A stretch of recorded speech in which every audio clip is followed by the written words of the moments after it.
The Settings menu lets you customize certain aspects of your service. Press the menu button on the remote control and arrow down to Settings. Under the Settings menu, you can change your display settings and your guide settings. You can also change your parental ratings. If you have a DVR, you can make changes to how you want to display certain settings as they relate to your recorded programs. Please refer to the Manage Your Recording section of this tutorial for information on recording settings and the Phone menu section for information on phone settings. Edit Favorites was covered in an earlier section, Working with Favorites.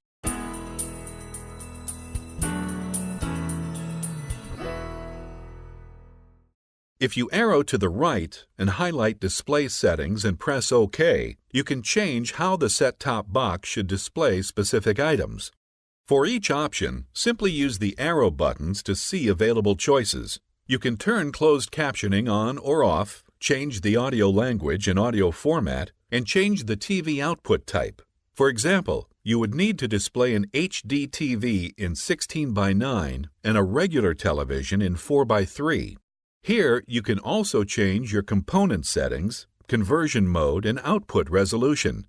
Typically, these are items set at the time of installation and then left alone. Once you have made changes, highlight Save and press the OK button on your remote.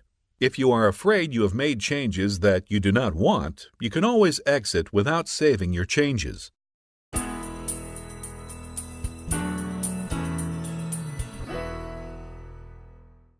If you arrow to the right and highlight Guide Settings and press OK, you can adjust how guide information displays. The default guide setting determines how you prefer to display the guide when you press the guide button one time. Your options are Full Screen and Corner Screen Guide. The After Changing Channel field determines what you want to do when you change a channel. Should the guide stay open, or should it close as soon as you select a channel? The settings for Remember Channel Filters are Yes or No. If set to Yes, the service will remember when you have selected a favorites list and keep you in that list. You can also adjust how many columns and rows are displayed in the time guide. For example, if the guide is set to 3:3, the guide shows less information and the text is a little larger on the screen. If your TV is small, you might want to change to this option. Likewise, you may want to show more information on the screen by setting it to 6 rows and 6 columns, and the guide shows more information per screen with smaller text. It's all a matter of preference.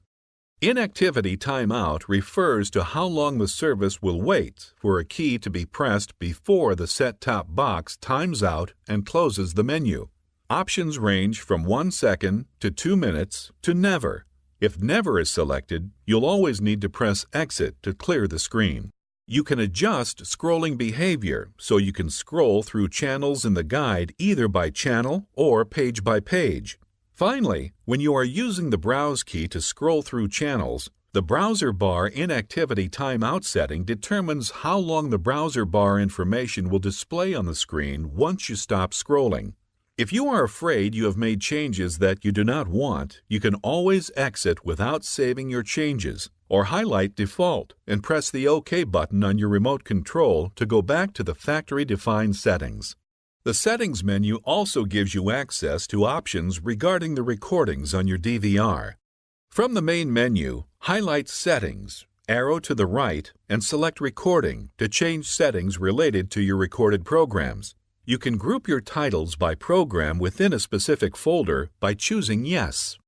When viewing your future or recorded program listings with the Auto Expand selection set to Yes, you will receive info about each specific program. If Show Folders is set to Yes, programs will be grouped into specific folders. If Show Folders is set to No, all programs will be displayed individually.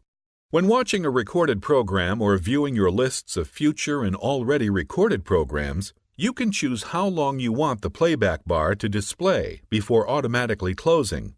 If Never is selected, you will need to press Exit for the playback bar to close. While watching a recorded program, you can choose to have a skip icon that will display when you press the Skip Forward button on the remote, or you can choose to display the playback bar whenever you press the Skip Forward button on the remote. You can also program the skip forward and skip back buttons. These can be set from 1 to 999 seconds.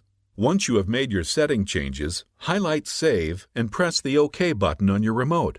If you are afraid you have made changes that you do not want, you can always exit without saving your changes, or highlight Default and press the OK button on your remote to go back to the factory-defined settings.